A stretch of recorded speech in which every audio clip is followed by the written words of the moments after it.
120 secondes prend des vacances et revient lundi 6 janvier. En attendant, découvrez Women on Board, la série d'interviews menée par Gila Clara-Kessous pour Harvard Business Review. Pourquoi est-il aujourd'hui encore si difficile de parvenir à plus de mixité dans les comités exécutifs ?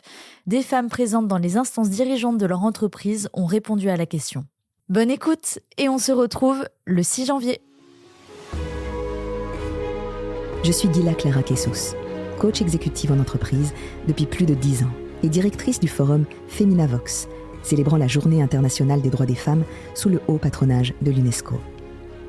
J'ai moi-même suivi le parcours Women on Board de Harvard Business School et j'ai choisi de créer ce podcast devant la difficulté rencontrée par les femmes à entrer dans les boards. Dans ce podcast, Women on Board, vous entendrez des femmes et des hommes expliquant comment soutenir la parité au sein des boards, c'est-à-dire les conseils d'administration des groupes cotés, ETI ou entreprises familiales. Ils évoqueront leur parcours, partageront leur regard sur cette mixité qui reste problématique dans les sphères dirigeantes et surtout, comment selon eux, on peut changer les choses. Women on Board, un podcast de Harvard Business Review France.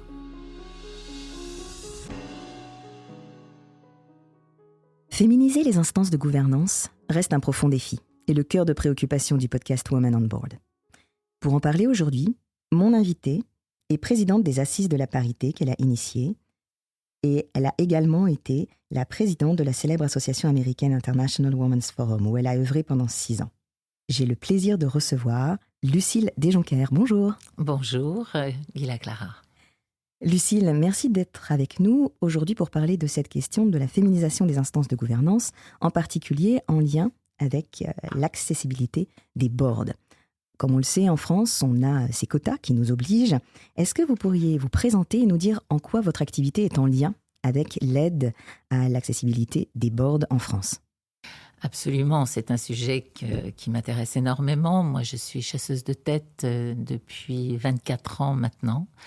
Et j'ai créé mon cabinet en 2012 avec la volonté d'y mettre du sens. Et ce sens s'est traduit par la montée des femmes dans les instances de direction, puisque la loi Copé-Zimmermann venait d'être promulguée en 2011 et allait être appliquée en 2017. Elle, comme on le sait, petit rappel de cette loi, elle concerne les sociétés cotées, à l'exception des plus petites, et toutes les SA, les ETI, non cotées, qui ont un chiffre d'affaires de 50 millions d'euros et 250 salariés. Vide juridique à l'époque, les SAS, qui, elles, ne sont pas impactées par ces quotas, qui n'ont pas été, qui ne le sont toujours pas aujourd'hui. Il y a apparemment des rumeurs comme quoi elles seraient amenées à également appliquer ces règles, puisque certaines SAS font des chiffres d'affaires tout à fait conséquents. Donc, face à cet enjeu qui permettait aux femmes d'avoir enfin accès au conseil d'administration, nous avons souhaité, nous, au sein du cabinet Leaders Associates, nous inscrire en tant que facilitateurs. Et comment faisait-on ça ? Eh bien, nous avons interviewé des centaines et des centaines et des centaines de femmes pour en garder 1000 qui nous semblaient éligibles pour toute taille d'entreprise. Et nous l'avons fait savoir. Et nous n'étions pas très nombreux à ce moment-là à nous intéresser à ce sujet. Et un peu malgré moi, je me suis retrouvée comme aujourd'hui dans un studio d'enregistrement et sur les plateaux télé pour expliquer cette démarche de vouloir fédérer au sein de notre entreprise ces très nombreuses femmes pour les pousser à avoir enfin un mandat d'administratrice, enfin qu'elles trouvent leur juste place. Et à partir de ce moment-là, je suis devenue un peu connue, puisque avec les médias aujourd'hui, tout va très vite. Et j'ai souhaité, même pour toucher le maximum d'entreprises, parce que tout était toujours très lent et très mou, j'ai noué un partenariat avec l'ANPE à l'époque, pour demander à des cadres en recherche de job d'être nos senior advisors et d'aller voir les entreprises pour leur parler de cette base de données dont elles avaient besoin et créer un lien avec ces dirigeants qu'ils rencontraient pour pouvoir leur dire à un moment donné, je suis en quête d'un job. Donc c'était formidable pour eux parce qu'ils avaient un objectif le matin en se levant, ils contribuaient à une cause, ils étaient rémunérés en conséquence et ils se faisaient connaître par un grand nombre d'entreprises. Donc vous voyez, tout ça pour vous dire que nous avons fait vraiment appel à beaucoup de moyens de pouvoir toucher ces entreprises concernées par les quotas. Et tout était quand même très poussif, tout était très lent. C'est surtout ça qu'on entend aussi dans toute votre action, c'est que c'est pas facile, c'est qu'on reste encore avec des résistances. Quelles sont ces résistances ? Mais c'est plus que des résistances. Alors que vous avez des lois, alors que vous avez des sanctions qui ne sont pas appliquées, il y a toujours une immense misogynie. Et je n'ai même pas envie de vous dire qu'elle est française, elle est universelle, cette misogynie. Et donc, à un moment donné, pour être tout à fait honnête, j'ai failli arrêter. Parce que pendant ce temps-là, je ne faisais pas autre chose. Et je me suis clairement dit, mais qui es-tu pour pouvoir penser, pouvoir changer les mentalités comme ça d'un grand nombre de dirigeants d'entreprise avec tes petits bras, même s'il y a des lois. Et puis il y avait une volonté en moi de ne pas lâcher. Et il y a un dicton chinois qui dit c'est pas le but à atteindre qui est important, mais les chemins employés. Et nous avions des demandes de formation au leadership, de formation à la gouvernance de la part de nos clients qui voulaient faire monter en compétence les femmes qu'ils avaient identifiées comme haut potentiel. Et donc, nous nous sommes attelés à recruter des coachs de grande renommée pour pouvoir mettre en place des formations au leadership qui sont importantes parce que les femmes sont de très, très bonnes élèves, travaillent leur dossier et malheureusement, et pour des raisons que je ne m'explique pas, n'ont pas suffisamment confiance en elles. Alors, pas toutes, mais beaucoup. Et ces femmes-là ont vraiment besoin de travailler sur leur leadership. Parce que lorsqu'elles vont se présenter auprès des membres d'un conseil d'administration, la première minute va être essentielle. Tout le non-verbal va être observé. Si elles bégayent, si elles rougit, si elles tremblent, ils vont tout de suite se dire on va avoir un problème. Elle ne sera pas recrutée. Donc, évidemment, il faut qu'elles aient un track record impeccable par rapport au cahier des charges. Et on a quand même eu un certain nombre de mandats qu'on est allé chercher le mort aux dents. Et je peux vous dire qu'on nous demande le mouton à 6, 7, 8 pattes, quelquefois. Elles savent qu'elles sont attendues au tournant et elles doivent être irréprochables dans leur présentation. Bon, maintenant, le temps a passé. Il y a un peu d'amélioration. D'ailleurs, le SBF 120, si on fait un rapide bilan en France, depuis l'origine, le SBF 120 a été très bon élève. On a même plus de 40% dans de très nombreux boards. Mais derrière, et ça je martèle tous les médias qui me posent la question à dire que derrière, les ETI ne sont pas encore à 40%. Ce sont aussi beaucoup d'entreprises familiales qui ont du mal à faire entrer les louves dans les bergeries, comme ils disent, alors que c'est ce regard extérieur qui est si important et si neutre, qui, elles, pour beaucoup, ne sont pas aux 40%. Et quant au SAS, je l'ai dit tout à l'heure, elles ne sont pas impactées, donc elles ne font pas, bien entendu. Alors maintenant, ce qui vient se mettre en place, c'est la RSE, c'est l'ESG, c'est la CSRD. Donc les entreprises sont encerclées pour faire ce qu'on leur demande de faire depuis des années, c'est-à-dire mettre des femmes dans les instances de direction. On va parler de la loi Rixain bientôt, qui là s'adresse à des fonctions opérationnelles au COMEX. Et encore une fois, ce n'est pas une punition, c'est de la performance que les entreprises vont pouvoir vérifier avec la venue de ces femmes. Il y a quantité et quantité d'études sur le sujet qui prouvent que la juxtaposition des genres est porteuse de performance. De la diversité aussi. De la diversité, évidemment. De l'inclusion. Si vous avez 8 personnes autour d'une table qui ont le même âge, le même sexe, la même nationalité, qui pensent la même chose, comment voulez-vous aller au-delà de ce qui est possible de faire? Alors on voit quand même qu'il y a beaucoup d'hommes qui essayent de faire monter en compétence les femmes, mais ce qui est assez intéressant, c'est que dans le monde de l'entreprise, très peu d'hommes mettent un point d'honneur à faire en sorte qu'un conseil d'administration, par exemple, soit strictement paritaire. Est-ce que dans les différentes entreprises qui vous ont approché, vous avez eu cette volonté de pouvoir avoir parité ou peut-être un peu moins, puisque de toute façon, au niveau de la loi Rixain, on est entre 30 et 40. Est-ce que vous avez eu des personnes qui, sans rechigner, vous disent, voilà, nous mettons un point d'honneur à avoir un certain nombre de femmes? Oui, il y a un discours, heureusement, il y a des hommes qui ont conscience que leurs épouses sont formidables, qui ont des filles et qui œuvrent pour la cause. On ne va pas diaboliser tous les hommes, et loin de moi cette idée, car je trouve qu'il est essentiel que femmes et hommes cohabitent intelligemment ensemble. Il y en a, je vais vous faire une réponse de Normande, il y en a pour qui, sans les quotas, jamais ils ne le feraient. Et il y en a d'autres pour qui c'est une évidence. Alors, est-ce que vous pouvez nous donner des noms, en particulier d'entreprises avec lesquelles vous travaillez, qui, justement, trouvent que c'est une évidence ? Je pense que ce serait très intéressant pour nos auditeurs de savoir quelles sont certaines entreprises qui, voilà, aujourd'hui ont ouvert les vannes et sont en recherche de femmes pour les COMEX. Alors, je ne peux pas vous donner de nom parce que tout ça est très confidentiel. Mais je peux vous dire qu'il y en a. Peut-être au niveau des secteurs, vous pouvez nous donner ? Oui, alors... Évidemment que les secteurs dits plus féminins, comme les sociétés qui vont être dans la cosmétique, dans le luxe, dans la beauté, et c'est pas si récent. Si on prend des grands groupes de cosmétiques, il y avait des femmes à des postes de direction, mais plus on montait dans l'organigramme, et moins il y avait de femmes. Et d'ailleurs, il y a un groupe célèbre que je ne citerai pas, où on sait très bien que le président testait les mascaras sur lui. Bon, tout ça est un peu révolu. Mais c'est poussif, encore une fois. C'est pas naturel, ce n'est pas fluide. Énormément d'entreprises qui ont des produits qui vont être vendus à des femmes ont, au niveau de la direction, que des hommes. Donc c'est une aberration. Ils ont beau bien connaître le marché et tout ça, ils ne sont pas des femmes. Et ils peuvent pas comprendre ce que la femme va ressentir en appliquant telle crème ou tel rouge à lèvres. Alors, ça évolue. Maintenant, on part de très loin. En France, on a voté en 1945. Dans les années 60, c'est pas si loin. Ma mère demandait l'autorisation à mon père pour signer un chèque. Donc ça bouge, mais on part de très très loin.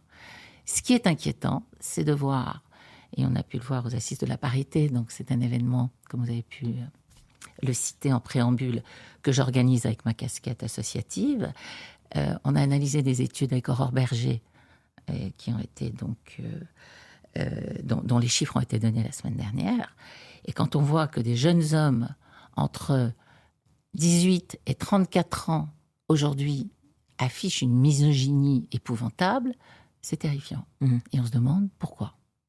Alors, est-ce qu'il y a eu un ras-le-bol du woman bashing depuis des années ? On entend le gender fatigue. Voilà, le gender fatigue.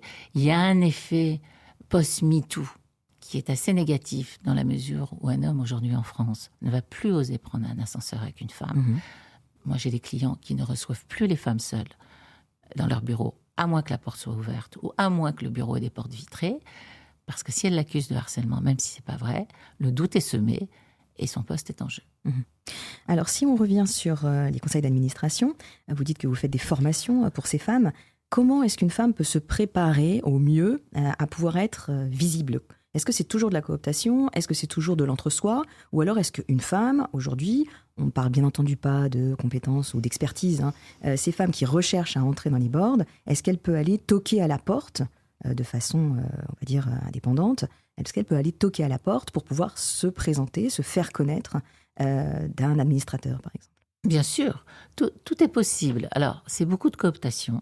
Donc déjà, elle peut lancer un appel à son réseau en disant « j'ai envie d'avoir un mandat, je me suis formée ou pas ». Ça dépend. Est-ce que les hommes se sont autant formés que ça ? Est-ce que la formation est obligatoire ? Non. Alors, ça dépend pour qui. On ne s'improvise pas administratrice. Si dans sa carrière, elle n'a pas beaucoup touché, ou pas suffisamment touché à la finance, c'est pas mal de remettre quand même quelques connaissances sur le sujet. Il faut savoir qu'il y a quand même des sujets comme des gestions de crise, comme de l'analyse financière. Enfin, tout le monde n'a pas fait tout ça. Donc, une formation ne fera pas de mal, mais elle n'est pas obligatoire. Moi, j'ai en face de moi des CEO qui veulent se former, mais je leur dis ce que vous en avez besoin. C'est leur quotidien de gérer tous les sujets d'un conseil d'administration. Quand une entreprise vient vous voir, elle regarde quoi sur le CV de la personne qui pourrait potentiellement les intéresser ? La femme qui va être pressentie pour un poste dans un conseil d'administration, qu'est-ce qu'elle doit absolument cocher au niveau du CV ? Alors, évidemment, la formation. Mais il y a des métiers où il peut y avoir donc la formation, si jamais elle n'a jamais été au board de sa propre entreprise. Voilà, c'est ça. D'accord. Voilà. Ensuite, évidemment, un track record successful. S'il y a trop d'échecs, vous savez qu'en France, on ne supporte pas l'échec, alors que dans les pays anglo-saxons, ça fait partie de l'apprentissage. Ça fait grandir. Voilà. Est-ce qu'on a besoin de lettres de recommandation, par exemple ?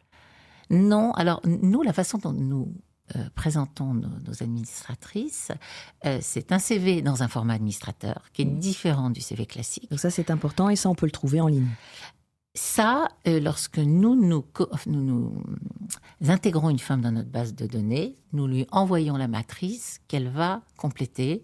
Et on a toujours, nous, le souci de la différenciation. Donc, on va poser aussi des questions qu'on ne leur pose pas usuellement dans un CV pour qu'elle soit identifiée avec un ADN très particulier. Oui, puis déjà bien identifier la taille des entreprises où elles veulent aller, les secteurs, le côté, le non-côté, enfin des réponses importantes à avoir. On va également produire un test de personnalité et une vidéo où elles vont pitcher en 3 minutes. Et sur cette vidéo, elles s'adressent aux dirigeants de l'entreprise. C'est personnalisé.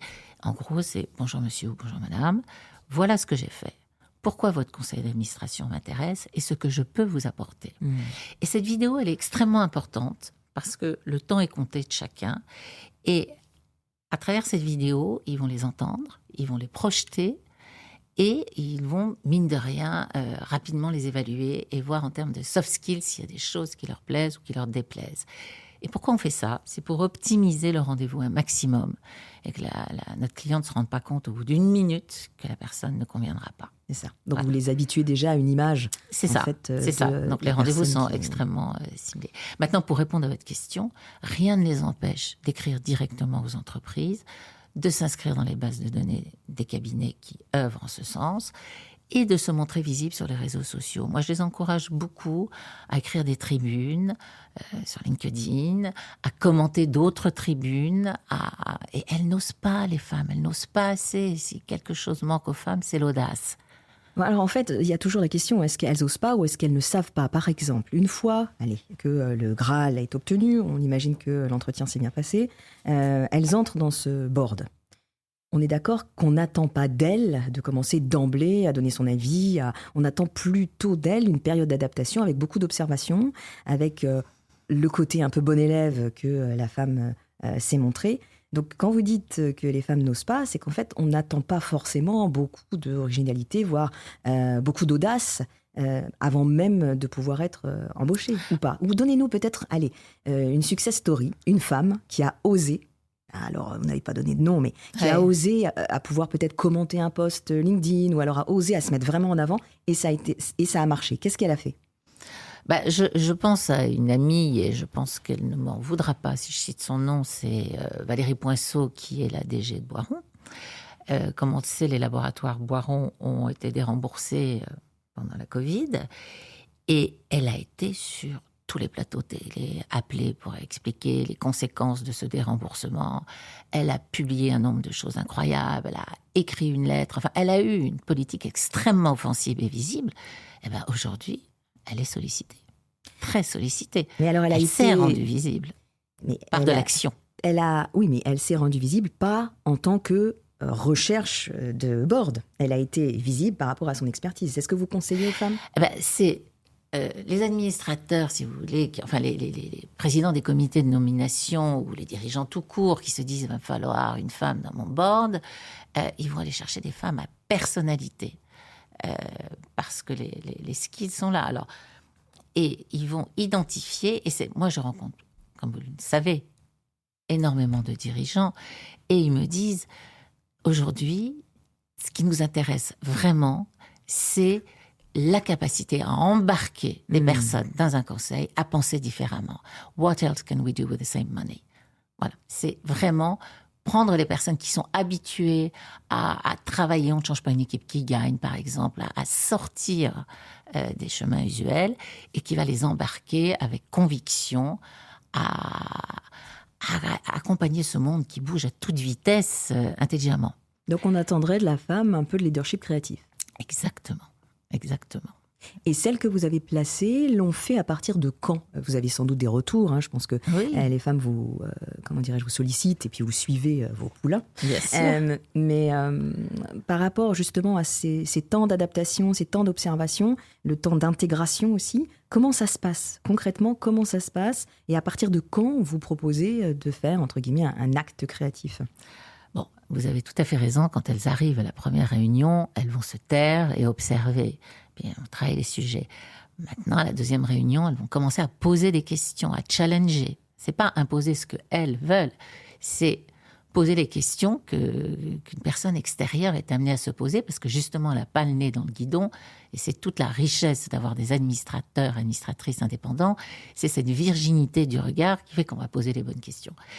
Et puis après, commencer à proposer des solutions. Puis qu'est-ce qu'on attend aussi des administrateurs ? C'est les réseaux. Bien sûr. Si je prends un exemple récent d'une entreprise dans les telcos qui voulait se développer au Canada, je leur ai conseillé de prendre une administratrice canadienne, basée à Montréal où on parle français en plus, qui a travaillé dans les telcos toute sa vie, qui a un réseau incroyable dans ce pays-là et qui a pu leur faire gagner un temps infini.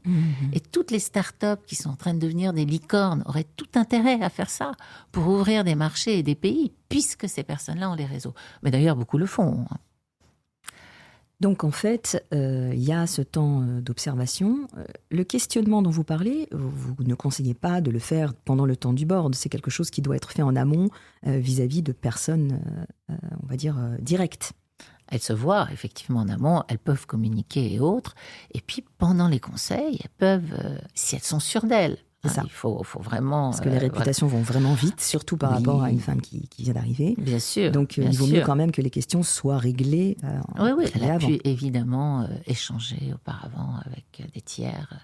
Mais moi, à l'époque où la loi Copé-Zimmermann a été lancée, j'ai eu la grande chance et l'honneur d'animer les conférences avec Marie-Jo Zimmermann. Et on a fait un petit tour de France ensemble. Et elle, d'une part, se disait, en mettant les femmes dans les conseils d'administration, en verticalité, elles vont œuvrer par solidarité pour mettre des femmes dans les COMEX. Ce qui n'est pas arrivé. Mais voilà, il n'y a pas eu non plus aussi assez de femmes dans les conseils d'administration pour tirer des statistiques.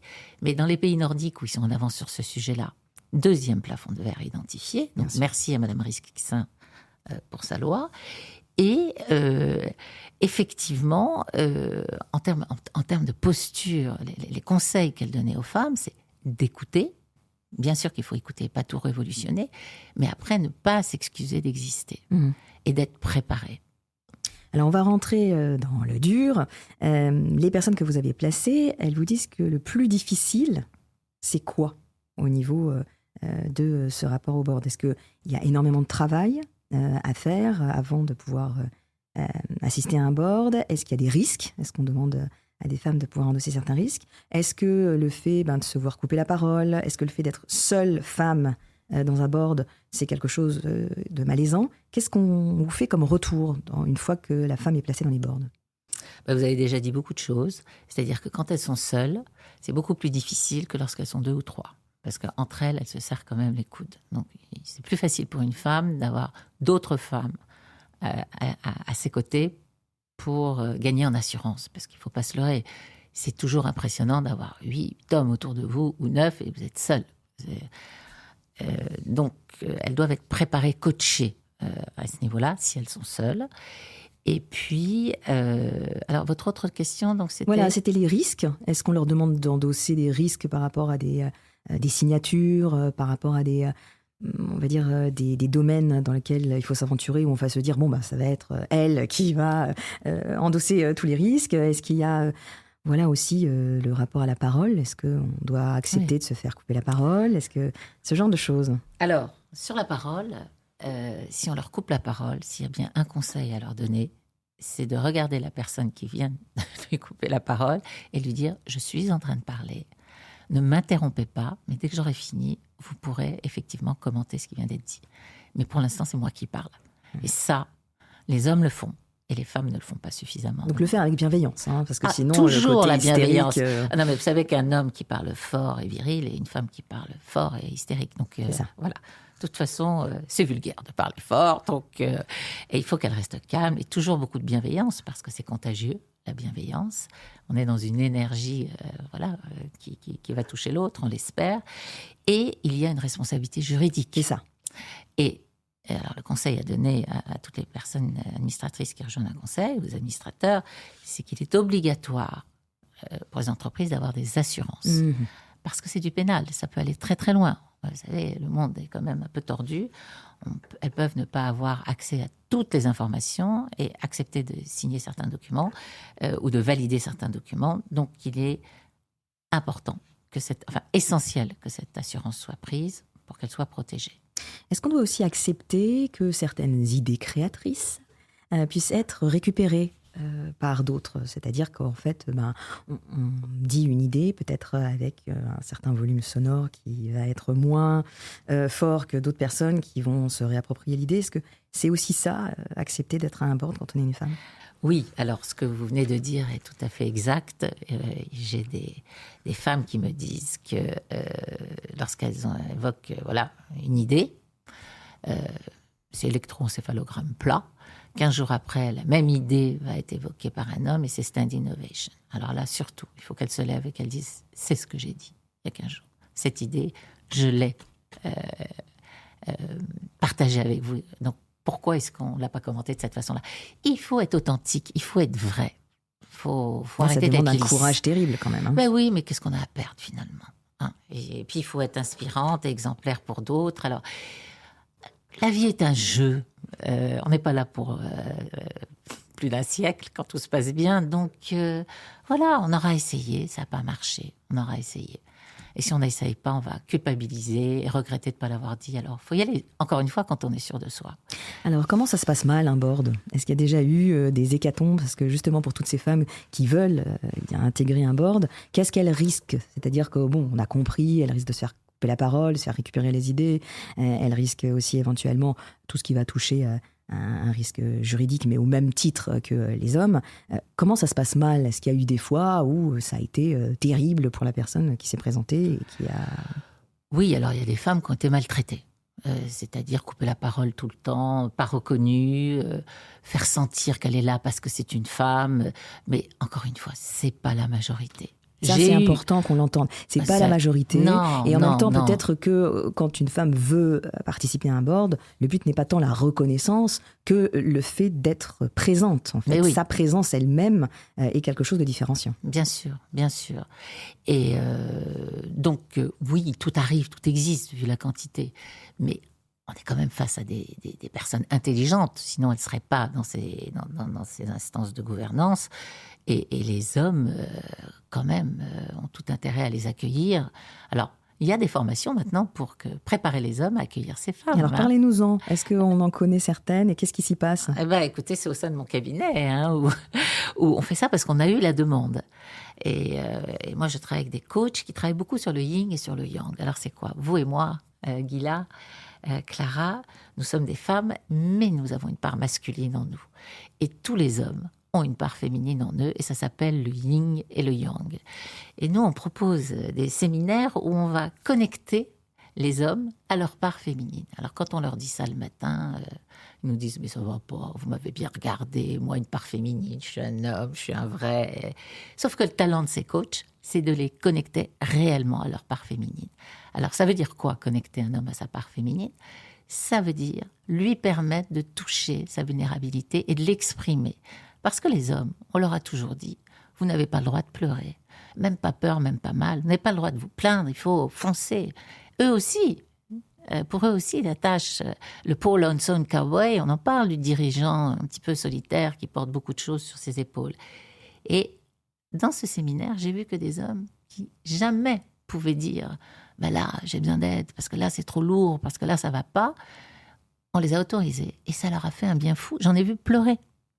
J'en ai vu pleurer. Donc reconnecter à l'intelligence émotionnelle. Et ça devient les meilleurs mentors derrière. Donc c'est très intéressant.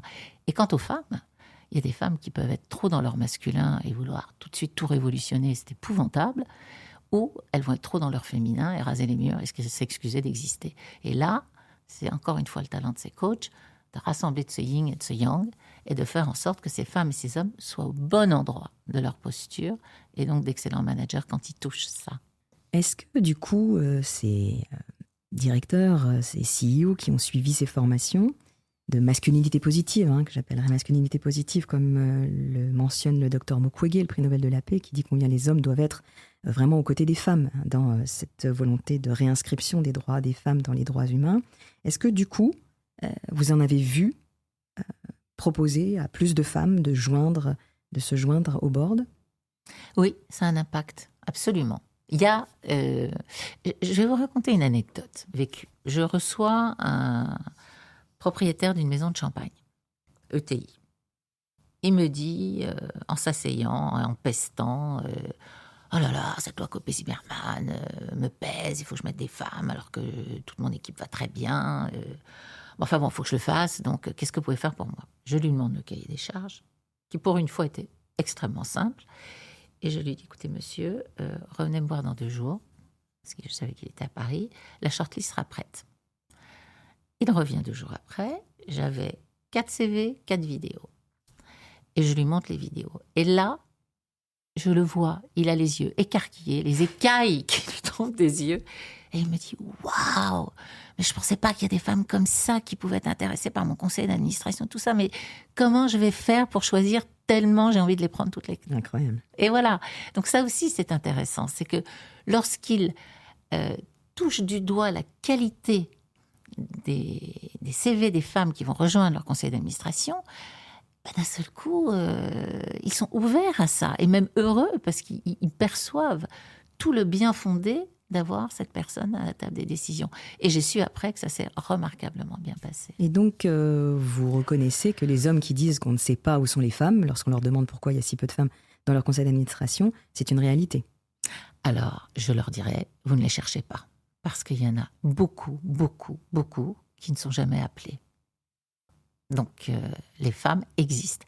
Si on veut des femmes pour des conseils d'administration, on trouve tout ce qu'on veut sur le marché, dans tous les secteurs et dans toutes les nationalités. Est-ce qu'il y a une obligation, en termes de conseil d'administration, de faire savoir qu'on est en recherche, et en recherche de femmes en particulier? Est-ce qu'il y a une obligation de publication quelque part? Et si oui, où?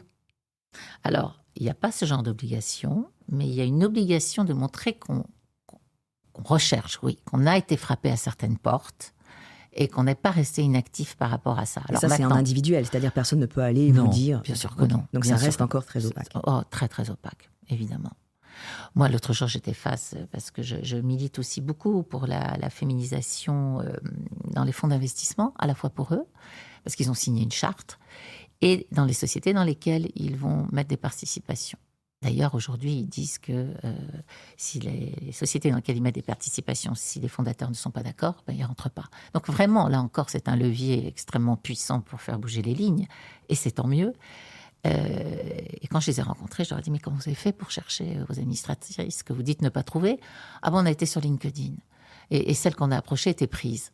Bon, qu'ils viennent me voir et j'aurai tout ce qu'il faut. Oui, donc c'est vraiment, selon vos dires... des endroits de vivier, en fait, qui peuvent exister et qui permettent aux femmes d'être en visibilité, c'est ça Oui, mais il n'y a pas que solution. Le vivier, parce qu'ils n'ont pas le temps d'aller lire 50, 100, 200 CV. Il faut... alors, je ne parle pas de la cooptation, là, ils savent qu'ils vont voir et tout. Mais quand ils vont comme ça, un petit peu dans le flou et dans le bleu, c'est aller voir des chasseurs de tête qui vont faire le travail, qui ont ou qui vont chercher les femmes dont ils ont besoin et qui font tout le travail amont.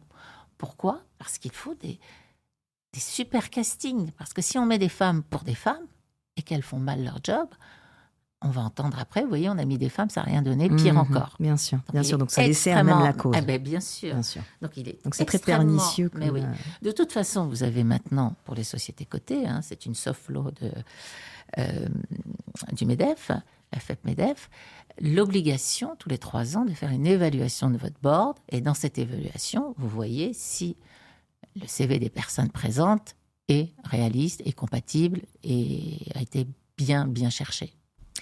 Vous parliez de sanctions tout à l'heure, vous disiez qu'elles n'étaient pas appliquées. Est-ce que vous pensez que c'est justement une façon de pouvoir forcer, avec les quotas, aujourd'hui, les entreprises à essayer de féminiser les conseils d'administration? Alors, les sanctions de la loi Copé-Zimmermann n'ont pas été appliquées. Elles sont plus de jetons de présence pour aucun administrateur. Je peux vous garantir que les administrateurs continuent de toucher tous leurs jetons, même si elles n'ont pas les 40%. et les décisions prises, nulles et non avenues. Évidemment que ça n'a pas été appliqué non plus. Il n'y a rien de plus simple pour un commissaire aux comptes, lorsqu'il fait son rapport d'activité, dans la colonne conseil d'administration, de dire il y a tant d'administrateurs, tant d'hommes, tant de femmes. Enfin, je veux dire, c'est... Non aux normes, quoi. Mais c'est niveau CP. Et on vous dit encore, on n'a pas de moyens de vérification, vraiment. Alors, ce qui est rassurant, c'est qu'on n'en a pas encore parlé de cette nouvelle loi qui s'appelle Women on Boards, qui est donc une directive européenne qui va obliger toutes les sociétés cotées en 2026, en juin 2026, d'avoir 40% de femmes dans leur conseil d'administration.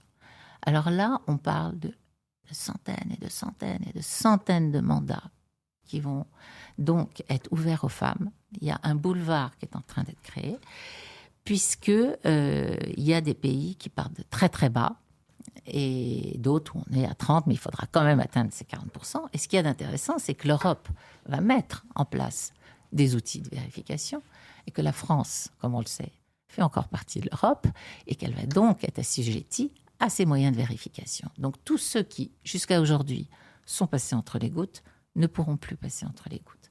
Et là, l'excellente nouvelle, c'est que la CSRD, qui est ce rapport d'activité extra-financier, l'impose maintenant aux non-cotés. Donc, mesdames, si vous avez envie d'avoir un mandat d'administratrice, c'est le moment ou jamais de pouvoir espérer. C'est maintenant ou jamais. Lucille Dejonckheere, merci beaucoup d'avoir été parmi nous pour nous parler de ce rapport aux Women on Board. Une dernière recommandation peut-être aux femmes et aux hommes qui nous écoutent pour essayer d'avancer dans une plus grande parité au niveau des conseils d'administration?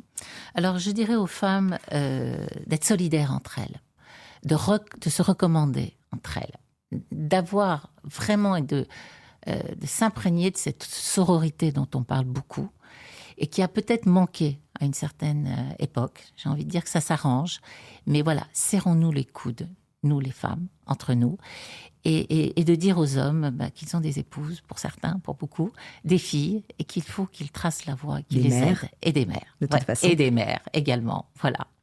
Merci Lucille Dejonckheere d'avoir été parmi nous dans le podcast Women on Board. Merci Guilla Clara pour votre invitation et votre confiance. C'est la fin de cet épisode. Merci de nous avoir écoutés. Retrouvez un nouvel épisode de Women on Board tous les 15 jours sur hbrfrance.fr et les plateformes d'écoute habituelles. À bientôt.